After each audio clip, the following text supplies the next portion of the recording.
Part 2. The Types of Love. Unlike English, the language of the ancient Greeks had 8 specific words for different types of love. Fromm has a similar ethos, and his theories on the practice of love require the proper identification of and unique attention be paid to each type. This first example Fromm explores is brotherly love.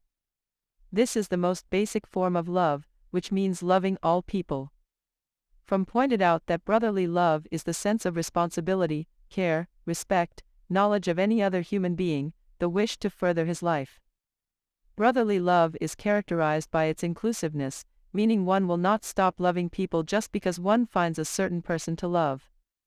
A person who properly practices brotherly love can integrate with all people and share in their happiness and sorrow. A person with brotherly love gains happiness and avoids loneliness by allowing connection with anyone in their community. Next is self-love. Some people associate this concept with selfishness. However, Fromm disagrees. Selfish people will constantly take from others to obtain satisfaction. They seem to love themselves very much, but as Fromm points out, their problem actually lies in the fact that they love themselves too little.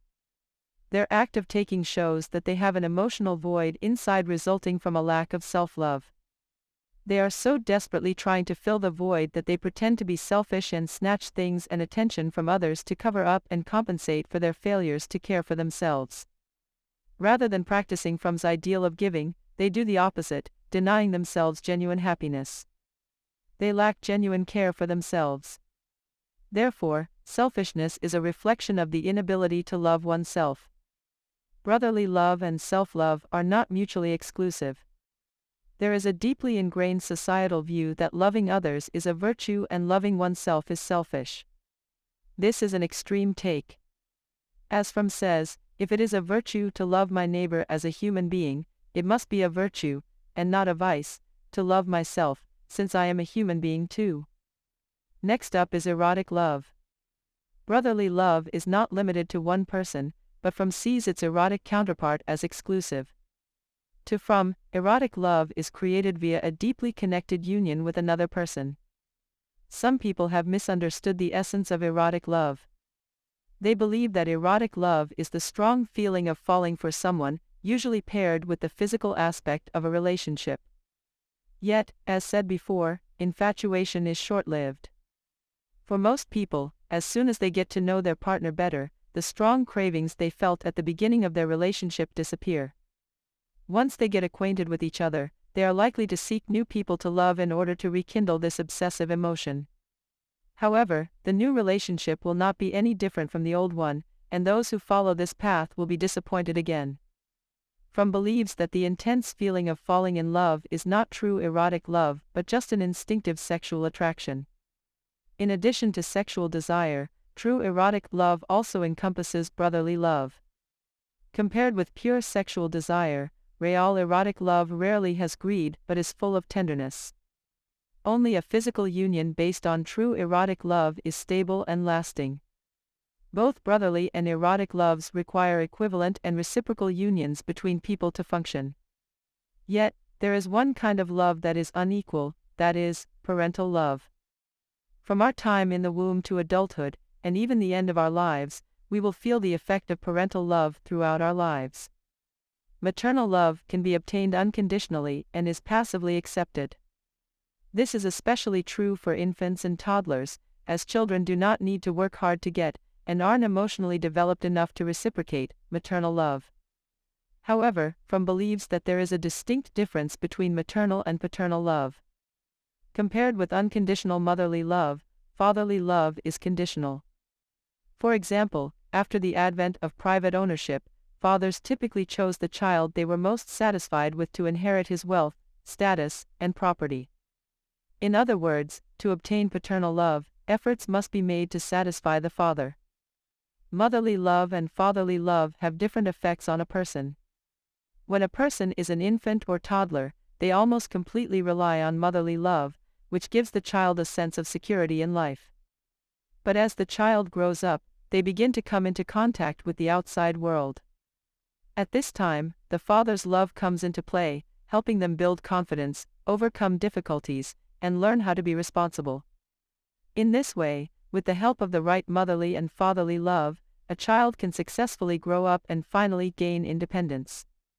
At this point, they can integrate the qualities of their mother and father into themselves, and they can both rationally judge and be empathetic to others. If in the child's growth process, they do not transition from a reliance on motherly love to the acquisition of fatherly love and achieve a synthesis of the two, there will be adverse effects on the child's psychology. For example, if the child has a mother who takes care of everything while the child's father is weak in action and does not care about the child, this child can be overly dependent on the attention of their mother. As a result, they will lack self-confidence, be timid and helpless, need a mother's care at all times, cannot be truly mature, and will not have the ability to genuinely love. Fromm defines one final type of love people seek to overcome loneliness: the love of God. When human beings evolved to a stage when they were thrown out of the original unity they had with nature, they were like children who had lost their support, felt lonely and fearful, and dreamt of finding a parental figure for themselves to worship. And so there were the early religion with animism and the worshipping of nature, which eventually gave way to the modern faiths. Fromm believes that the meaning of God's love is closely related to the process of social development. In a matriarchal society, the mother occupies a leading position in the social group and is the authority of the family and society. As we said earlier, motherly love is unconditional, so under this matriarchal religion, all people are equal. They are all children of Mother Earth. On the other hand, in a patriarchal society, fathers have a dominant position in family relations. With the development of private ownership, God has more and more conditional fatherly love characteristics. For example, to maintain his authority, the Christian God drove Adam and Eve out of the Garden of Eden when they stole the fruit of the tree of the knowledge of good and evil. When he sent a flood to destroy humankind, he saved his favorite son Noah. These are examples of conditional love, which in Fromm's definition, is paternal. For Fromm, the love of God is extremely similar to parental love. In the beginning, a weak and helpless child will be entirely dependent on their mother, then turn to their father and then reach a stage of self-maturity. We can observe a similar process in the development of the human race. In the beginning, humans helplessly clung to a more loving mother like God, then began to accept responsibility for their sins in the eyes of a father like God. Eventually, when they reach a more mature stage in history, they will internalize the principles of justice and love represented by their God and make them a part of themselves. Therefore, the love for God cannot be separated from the love for parents. If a person does not evolve past dependence on their mother or father, they cannot show a more mature love for God. And so we reach the end of the second part of our summary. We've seen that, according to the object of affection, love can be divided into different types.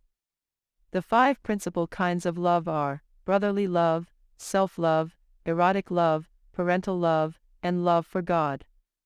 Though the practices of each kind of love are different, they are all effective ways for human beings to remediate their loneliness.